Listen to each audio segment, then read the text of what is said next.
What's good, humble family? How y'all feeling? Man? I pray you all are well, blessed, and safe, taking care of yourselves, spreading and putting love and positivity in the air. It's testimony time. Man. I just want to, if y'all don't know how good our God is when we allow him to do him, then, we got a lot to be in for, a lot to be grateful for and stuff like that. But with me, so this past month and a half has been tragic for me. It turned, for me anyway, you know what I'm saying? Everybody handles things and takes things a little differently, but for me, it was just like life was just piling on to the point where like I was losing myself. I ain't gonna lie to you, I was losing myself. But I knew in the end that God would have the last say so. No matter what was happening to me, no matter how things looked, I always kept a good attitude about it. I didn't, if I was down and depressed, I was by myself. You know what I'm saying? But I try not to even do that, man. I just sit, pray, and just smile about everything, man, because I'm still here. I still have my kids.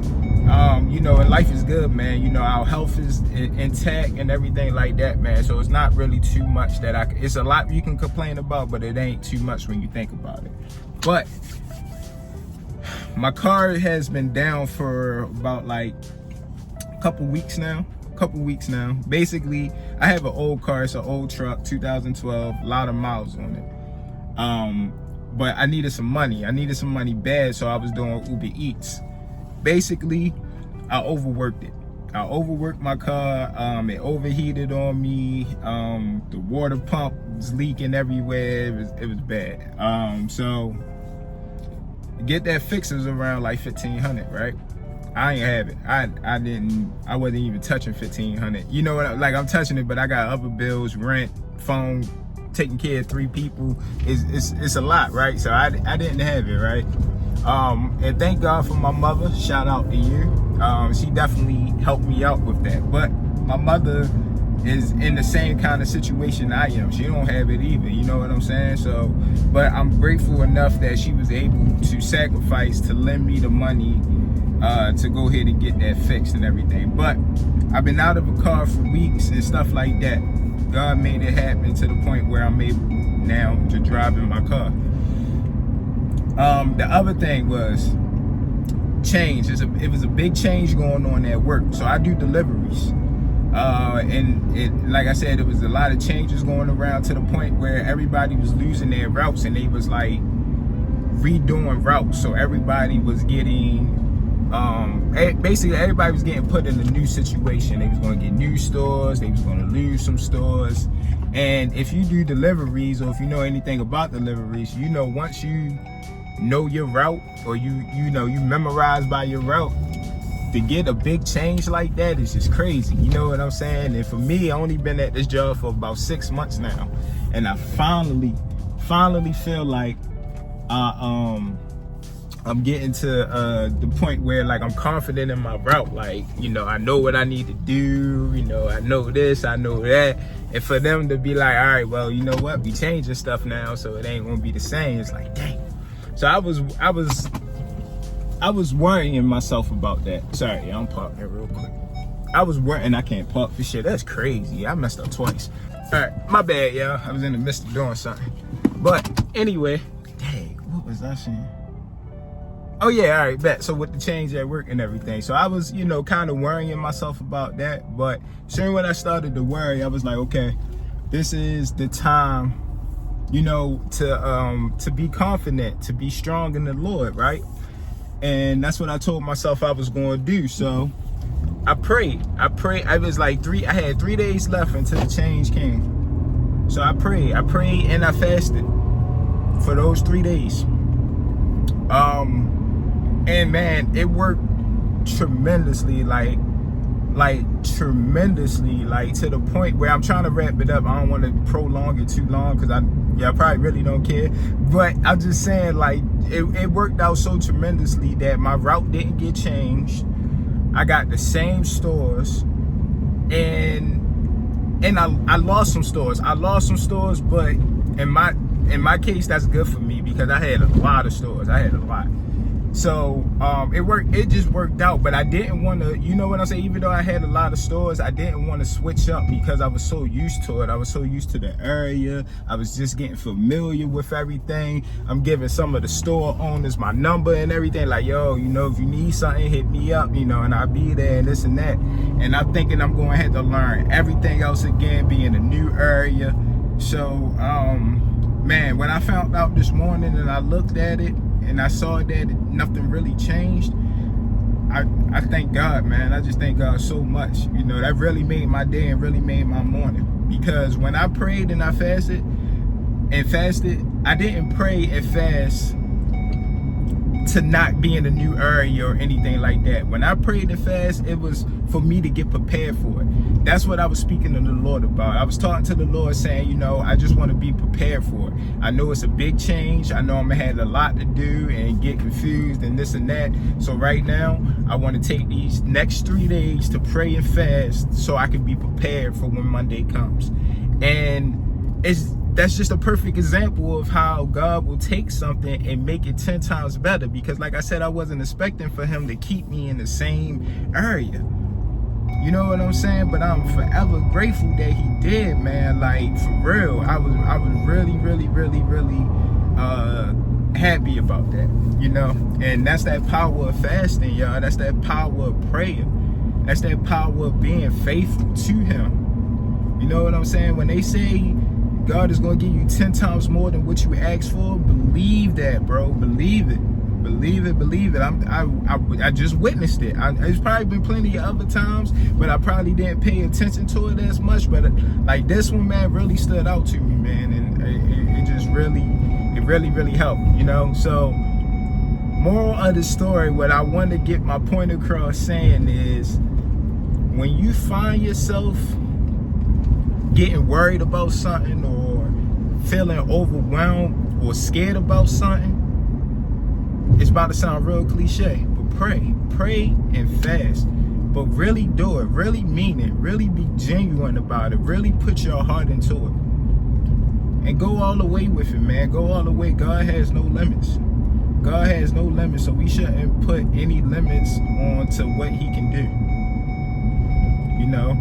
I probably did the longest fast I ever did, you know. And then this the thing too, that fast wasn't even perfect. I had some slip ups. Like, I could talk about it now since, like, I'm still fasting. I'm like doing an intermittent fast now. But when I first started it, I said I wasn't going to eat till 7 p.m. So I didn't go. I went the entire day since I woke up. I wake up at 4.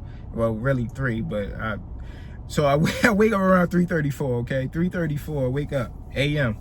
And I didn't eat the entire day until 7 p.m. And let me back up, I'm sorry. I did eat, but it wasn't food or anything like that. I was on fruit and cashews. That's all I was eating, was fruit and cashews throughout the day.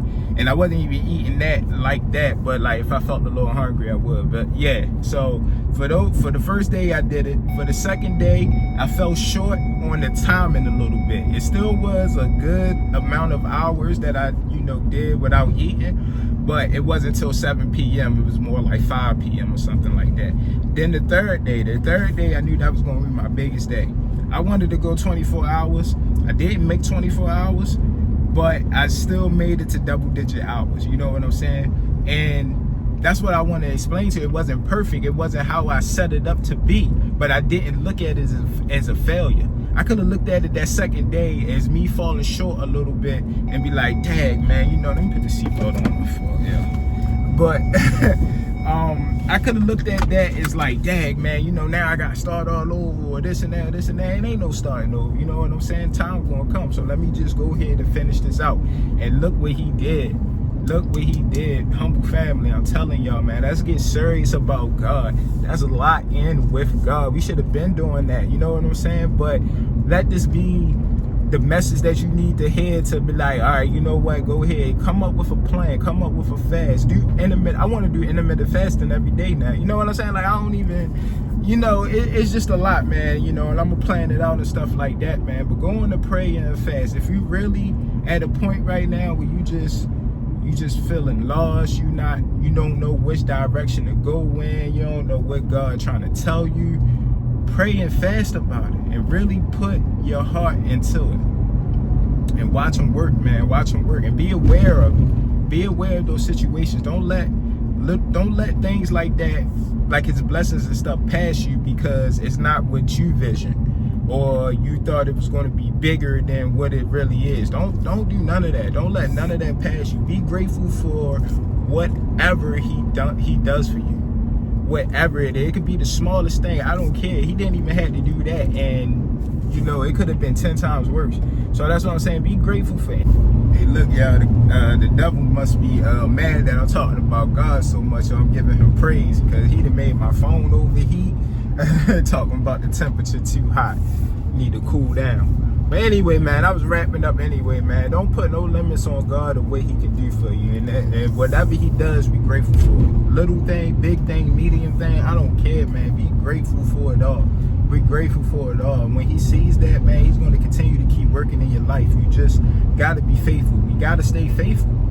We got to stay faithful in this. We can't get comfortable. Once he give you the blessing, don't get comfortable either. I caught myself with that too. I got my car back, I'm feeling good. I had a good day at work today because by them taking some stores from me, it shortened my day. So, you know what I'm saying? I got off at a real good time, got my car back, and there's still a lot that I could be down about and stuff like that. Like I won't have no money for a little minute now, you know what I'm saying? And then outside of that, I got some personal problems, but it's like, I'm still grateful, man. I'm grateful and I'm humble. Oh yeah, but like I said, I was about to get comfortable. I was about to get comfortable, relax. Nah, man, I got stuff to do. I got a run that I still got to do. Still got books to read. I still got material that I need to go over. I'm not going to overwork myself, but at the same time, I'm going to make sure that I put in enough work that's going to satisfy me. Not just say I went to work and I made the company money. Nah. I want to make sure that I put something into my mental, that I feed something to me that's going to make me better, that's going to make me great. All right, Uncle Family. So that's all, man. That's all. It really could be so simple, Humble Family. I just feel like we make it harder on ourselves by overthinking and feeling overwhelmed. Like, yes, I know these problems ain't no joke. I know it just feels like it's all crashing down on us at once. And look, I get it. But when we claim that we have God in our life, when we claim that we know Jesus, that we know God, that we're grateful for him, and that we let him work, when we claim these things, man, it's not a game. We really got to do it. Spend time with him, man. I'm not the best. It's been a little minute since I opened up my Bible. I try, but it's been a little minute, man. But I still put in that dedication of where I ain't saying like, he don't want me to read as long as but I'm still putting in that work by praying, fasting, spending time with him, meditating in his word. I mean, meditating in his word, like remembering Bible verses and stuff like that. And it ain't perfect, man, but that's how much love God has for us. I'm about to wrap it up for real. But that's how much love God has for us. It's like we don't even deserve it. I know I don't anyway. I don't deserve half of the love that he gives me. Like, I ain't saying I'm a bad, evil, wicked person, but I do stuff that I feel like God is just gonna forgive me for anyway, so I just do it. But it still goes against his will for what he has for me. But yet he still remains faithful, shows me his grace and mercy when I don't deserve it. And the whole time I'm saying I don't deserve it, he could be up there saying I do deserve it. He could be saying the little work that I do put in, and that could be a lot to him. You never know, Humble Family, but we do know that we got to put God first in every single thing that we do. All right, I love you guys. I see you guys next video. Y'all take care of yourselves. Stay humble, stay prayed up. And let's keep working. Let's keep working. And when I say I see you guys later, I'm sorry. I know it's probably some ladies watching this too, but I see y'all later, you know. Like I said, stay prayed up, stay humble, and keep doing the Lord's work. All right, holla at y'all.